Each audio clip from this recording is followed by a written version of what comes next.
ആശ്വസിപ്പിക്കുക. Comfort my people. ദൈവം പറയുന്നു മറ്റുള്ളവരെ ആശ്വസിപ്പിക്കാൻ.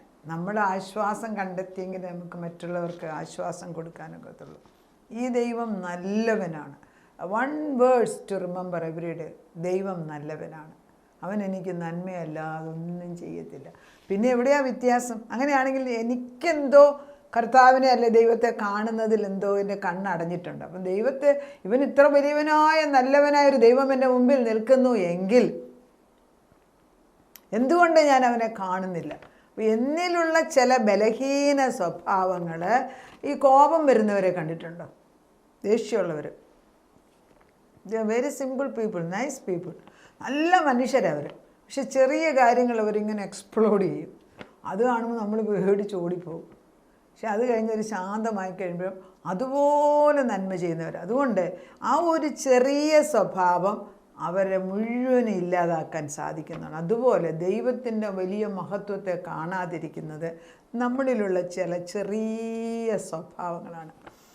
അതിന്ന് മാറിപ്പോണം. അത് മാറിപ്പോയിട്ട് ദൈവത്തെ കാണാം. കർത്താവ് പറയുന്നത് എൻ്റെ ജനത്തെ ആശ്വസിപ്പിക്കുക. എങ്ങനെ ആശ്വസിപ്പിക്കുന്നത്?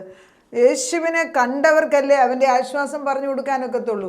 മോശ ദൈവത്തോട് 40 ദിവസം സിനായ് മലയുടെ മുകളിൽ നിന്നതുകൊണ്ടല്ലേ തിരിച്ചിറങ്ങി വന്ന് ദൈവം ആരേ എന്ന് മോശ ചോദിക്കുന്നുണ്ട്. നിൻ്റെ ജനത്തോട് ആരെന്ന് പറയണം. കാരണം മോശയ്ക്ക് ധൈര്യമില്ല ചെന്ന് പറയാൻ. അപ്പോൾ മോശയോട് ദൈവം പറയുന്നുണ്ട്, I am who I am. ഞാനാകുന്നവൻ ഞാനാകുന്നു. നമ്മൾ ചിന്തിച്ചിട്ടുണ്ടോ? ഐ ആം, ഇപ്പോൾ എൻ്റെ പേര് വന്ന് ഐ ആം വിമല എന്ന് പറയണമെങ്കിൽ ഐ ആം ചേർത്തിട്ടാണ് ഞാൻ പറയുന്നത്. I am who I am എന്ന് പറയണമെങ്കിൽ ദൈവം നമ്മളെ ആക്കിയ സ്ഥിതിയിലാകുമ്പോഴാണ് നമുക്ക് ധൈര്യം കൊടുക്കുന്നത്. അപ്പം യെശയ്യാ 40 എനിക്ക് ഈ വർഷം തന്നിരിക്കുന്ന ദൂത്. യെശയ്യാ 40:1 ഞാൻ കഴിഞ്ഞ ദിവസം പറഞ്ഞിട്ടുള്ളതാണ്, കഴിഞ്ഞ സെഷനിൽ. അപ്പം യെശയ്യാ 40 എന്താ പറയുന്നത്? ആശ്വസിപ്പിക്കാൻ പോവുകയാണ്. വളരെ മനോഹരമായിട്ട് വർഷങ്ങൾക്ക് മുമ്പ് മക്കൾ വഴിതെറ്റിപ്പോയ സമയത്ത് എന്ത് പറഞ്ഞാലും കേൾക്കത്തില്ല എന്ന സമയത്ത് ദൈവം എന്നോട് പറഞ്ഞാണ്, ആശ്വസിപ്പിക്കുക. ഇനി അവരോട് വഴക്ക് പറയേണ്ട സമയം കഴിഞ്ഞെന്ന്. ആശ്വസിപ്പിക്കുക, നീ തിരിച്ചു വിളിക്കുക. അങ്ങനെ ദൈവം തമ്പുരാൻ ആശ്വസിപ്പിക്കാൻ തന്നെ ഒരു വാക്യം അനേക കുടുംബങ്ങളിലേക്ക് ഇത് ആശ്വാസത്തിൻ്റെ വചനമായിട്ട് കടന്നു വരുന്നു. കർത്താവ് പറയുന്നു ആശ്വസിപ്പിക്കണം. എങ്ങനെ? എൻ്റെ ജനത്തെ നിങ്ങൾ ആശ്വസിപ്പിക്കണം. നിന്റെ ജനത്തോട്, യെരൂശലേമിനോട്, നമ്മളോടല്ല, നമ്മുടെ വഴിതെറ്റി നിൽക്കുന്നവരോട് ആദരവോടെ സംസാരിച്ചിട്ട് പറയണം, നിന്റെ യുദ്ധസേവ കഴിഞ്ഞു, നിന്റെ അകൃത്യം മോചിച്ചിരിക്കുന്നു, നിന്റെ സകല പാപങ്ങൾക്കും പകരം യഹോവയുടെ കയ്യിൽ നിന്ന് ഇരട്ടിയായി പ്രാപിച്ചിരിക്കുന്നു എന്ന് വിളിച്ചു പറയണം. സമയം കഴിഞ്ഞു. That means somebody is declaring. അതാ ഞാൻ വിളിച്ചു പറയാണ്, നിങ്ങളുടെ കഷ്ടകാലം തീർന്നിരിക്കുന്നു. ഞാൻ കഴിഞ്ഞൊരു ദിവസം ഇതേപോലെ, കഴിഞ്ഞ 3-4 മാസം മുമ്പ് ഒരു കൊച്ചനവന് എന്ത് ചെയ്താലും ഒന്നും ശരിയാകത്തില്ല. കുറച്ച് നേരം പ്രാർത്ഥിച്ച് കഴിഞ്ഞപ്പോൾ ഞാൻ ചോദിച്ചു, കർത്താവ് എന്താണെന്ന്. അപ്പോൾ കർത്താവ് പറഞ്ഞു, അവനെ ആശ്വസിപ്പിക്കാൻ പറഞ്ഞു. അപ്പം നിൻ്റെ കഷ്ടകാലം തീർന്നിരിക്കുന്നു, ഇനി നീ അവൻ്റെ ഒരു സ്വഭാവത്തെ കുറച്ച് ചേഞ്ച് ചെയ്യുന്നു, എന്നാലും ജോലിക്ക് ഒന്നും പോയി ഒരിടത്തും നിൽക്കില്ല. അപ്പോൾ പിന്നെ ഞാൻ കഴിഞ്ഞ പ്രാവശ്യം ഞാൻ ചോദിച്ചു, എന്താണ് അവൻ്റെ ജോലിക്ക് ഒരിക്കലും സ്ഥിരതയില്ലാത്ത? അവന് കർത്താവിനോട് പറഞ്ഞു, ഞാൻ അവന് ജോലി കൊടുക്കാഞ്ഞിട്ടല്ല, കൊടുക്കുന്നതെല്ലാം വേണ്ട എന്ന് പറഞ്ഞ് തിരിച്ചു പോകുന്നത്. എങ്ങനെയുണ്ട്? ദൈവത്തിനാ കുഴപ്പം? ദൈവം തരുന്നുണ്ട്, പക്ഷെ അത് വാങ്ങിച്ചെടുക്കാനുള്ള കൃപ ഇതോടുകൂടി കിട്ടണം. ദൈവം സകലതും നന്മയ്ക്കായിട്ട്. ഞാൻ പറയാണ്, കർത്താവേ, നമുക്ക് പ്രാർത്ഥിക്കേണ്ടത് താതാന്നല്ല പ്രാർത്ഥിക്കേണ്ടത്. എൻ്റെ ദൈവമേ, എൻ്റെ ഹൃദയത്തിന് നിൻ്റെ അനുഗ്രഹങ്ങൾ പ്രാപിച്ചെടുക്കാൻ, എൻ്റെ മക്കൾക്ക് നീ തരുന്ന വലിയ കൃപകൾ, അനുഗ്രഹങ്ങൾ വാങ്ങിച്ചെടുക്കാൻ തക്കവണ്ണം വിനയവും കൃപയും ഇട്ട് കൊടുക്കണം. വിനയം, കർത്താവിൻ്റെ സന്നിധിയിൽ താഴ്ന്ന നിലം. അതായത് ദൈവമേ, ഞാൻ നിന്നിൽ നിന്ന് വാങ്ങിച്ചെടുക്കുന്നു. മാതാവ് പറഞ്ഞല്ലോ, നിൻ്റെ ഹിതം പോലെ, അവിടുത്തെ ഹിതം പോലെ നടക്കട്ടെ എന്ന് പറയുന്നതാണ് ഏറ്റവും ഉത്തമമെന്ന് മനസ്സിലാക്കാൻ ഒരു ആയുസ് മുഴുവൻ വേണോ? അത് ചെറുപ്പത്തിലെ കിട്ടി എത്ര പേരുണ്ട്? ഇല്ലേ? ദാനിയേൽ ദൈവത്തിന് മുമ്പിൽ നിന്ന് പറയുന്നില്ല, സാമുവേൽ ദൈവത്തിന് മുമ്പിൽ നിന്ന് പറയുന്നില്ല. സാമുവേൽ ദൈവത്തിന് മുമ്പിൽ നിന്ന് എന്താ പറയുന്നത്? Here I am lord, speak to me. Here I am, ഞാനിതാ നിൻ്റെ മുമ്പിൽ വന്ന് നിൽക്കുന്നു, എന്നോട് സംസാരിക്കും. അപ്പം കർത്താവ് വിളിച്ചു പറയാൻ പറയുമ്പോൾ വിളിച്ചു പറയാണ്. ഒരാൾ ദൂത് വിളിച്ചു പറയുന്നു.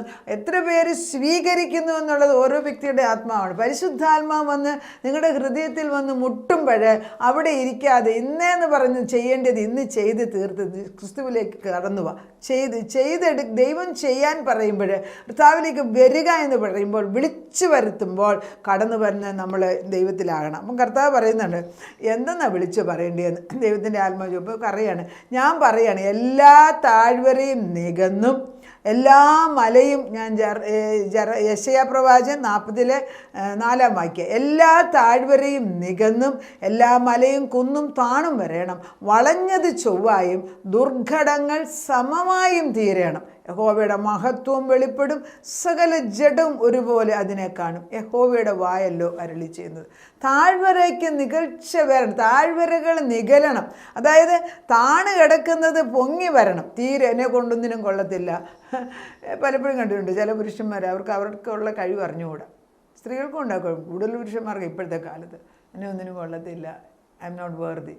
താഴ്ന്നു കിടക്കാൻ നിന്നോട് നീ ആരെയെന്ന് മനസ്സിലാക്കണമെങ്കിൽ മോശ ദൈവത്തിന് മുമ്പിൽ പോയി നിന്ന പോലെ നിൽക്കണം. അന്നേരം അവൻ്റെ തേജസ് ആരെന്ന്. ദൈവം സൃഷ്ടിച്ചപ്പോൾ എത്ര മഹത്തരമായിട്ട് സൃഷ്ടിച്ച് വിട്ടിയ വ്യക്തിയാണ്. അപ്പോൾ താഴ്വരകൾ പൊങ്ങി വരണം. എന്നാലും ഞാൻ എല്ലാത്തിനും വലിയ ആളാണ്, എന്നെക്കൊണ്ടൊന്നിനും ഞാനാണ് മഹദിയാം ബാബിലോൺ എന്ന് പറഞ്ഞതിന് മല ഇടിഞ്ഞു പോകണം, മഹദിയാം ബാബിലോൺ ഇടിഞ്ഞു പോകണം. സമഭൂമി അയക്കണം. നമ്മൾ താഴ്ന്ന നിലം നമ്മുടെ ഹൃദയത്തിന് ചിലപ്പം നമ്മളെ കൊണ്ട് കൊള്ളിക്കത്തില്ല എന്ന് ചിന്ത ഒരു താഴ്ന്ന അവസ്ഥയാണ്. അത് ദൈവത്തിൻ്റെ അല്ല.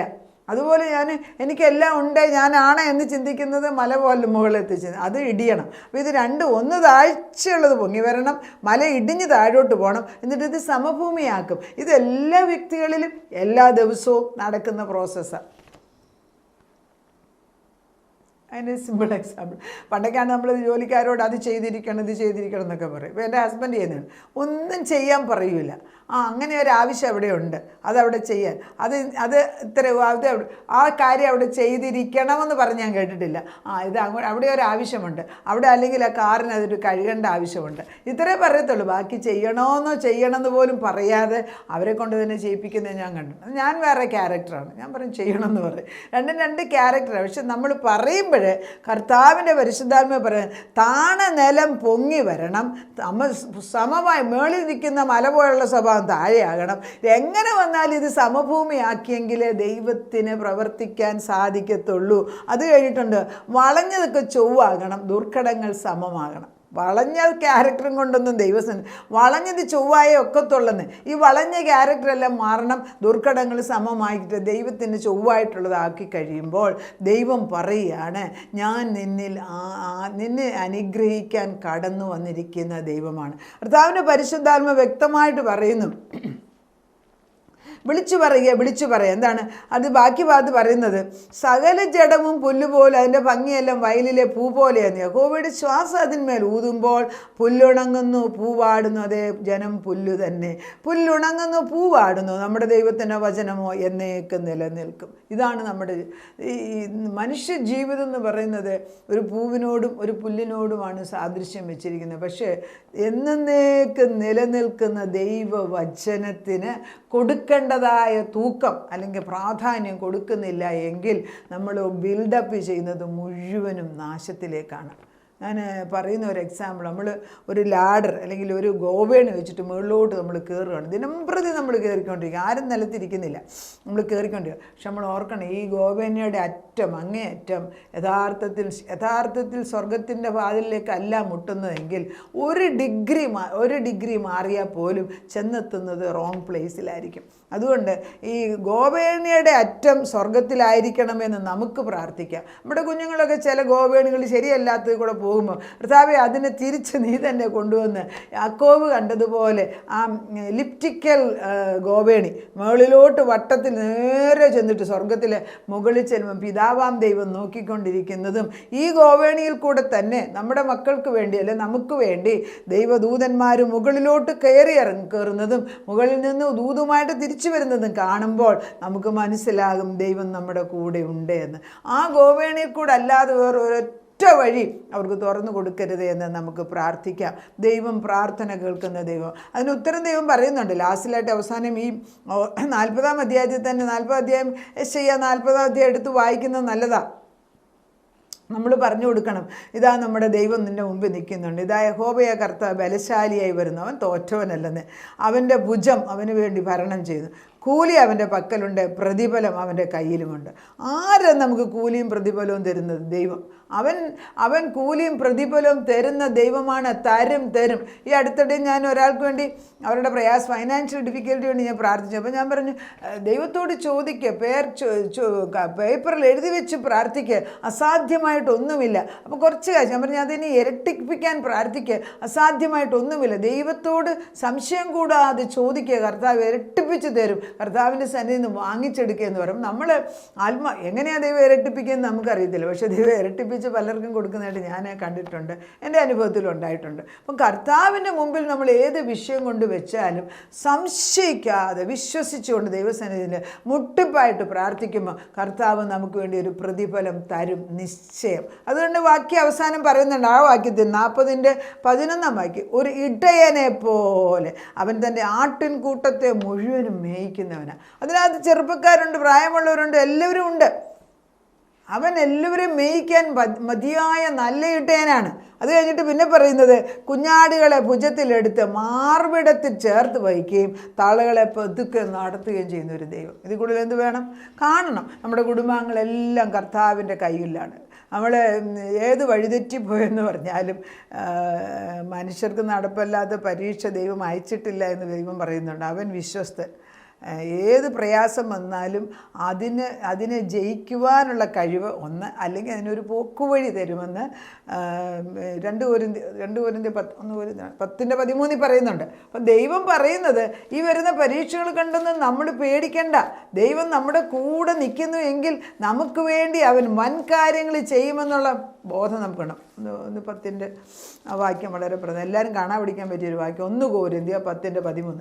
മനുഷ്യർക്ക് നടപ്പല്ലാത്ത പരീക്ഷ നിങ്ങൾക്ക് നേരിട്ടിട്ടില്ല. ദൈവം വിശ്വസ്തൻ. നിങ്ങൾക്ക് കഴിയുന്നതിനു മീതെ പരീക്ഷ നേരിടുവാൻ സമ്മതിക്കാതെ, നമുക്ക് കഴിവിന് ഉപരിയായിട്ടൊരു പരീക്ഷ അയക്കുന്നില്ല.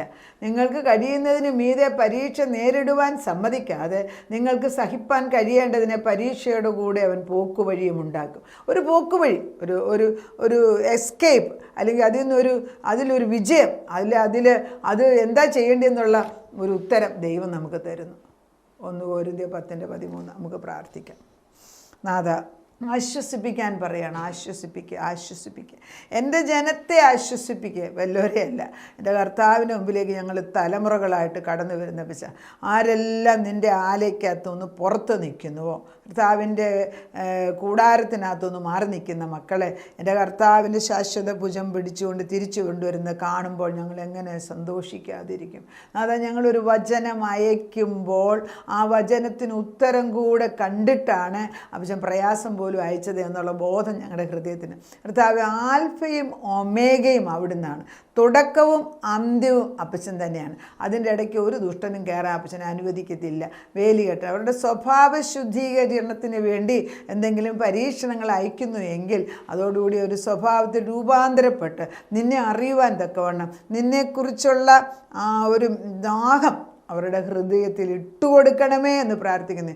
ഇച്ഛ കൊടുക്കുക എന്നും ഇച്ഛ നിവർത്തിക്കുക എന്നും ചെയ്യുന്നത് എൻ്റെ യഹോവയല്ലേ. അതുകൊണ്ട് കർത്താവ് നിൻ്റെ തിരുവുള്ളത്തിനനുസരിച്ച് ഞങ്ങളുടെയൊക്കെ ഹൃദയത്തിൽ എന്നും നിറഞ്ഞ് അറിയുവാനും ഉറച്ചു നിന്നിട്ട് നിന്നിൽ ജയജീവിതം നയിക്കുവാൻ ഞങ്ങളെ പഠിപ്പിക്കണമേ. നാഥനെ ആശ്വസിപ്പിക്കാൻ പറയുന്ന വാക്യങ്ങൾ ഞങ്ങൾക്ക് തന്നിരിക്കുന്നതിനാൽ സ്തോത്രം. ഞങ്ങളുടെ യുദ്ധസേവ കഴിഞ്ഞു, ഞങ്ങളുടെ പാപങ്ങളെ കഴുകിക്കഴിഞ്ഞു, ഞങ്ങളെ ശുദ്ധരാക്കി ഞങ്ങൾക്ക് പ്രതിഫലം തരാമെന്ന് വാഗ്ദത്തം ചെയ്ത ദൈവത്തിന് നന്ദി പറയുന്നു. അതുകൊണ്ട് നന്ദി പറഞ്ഞതിനെ സ്തുതിക്കുന്ന അപ്പച്ച, യേശു ക്രിസ്തുവിൻ്റെ പൊന്നുനാമത്തിൽ തന്നെ. ആമേൻ.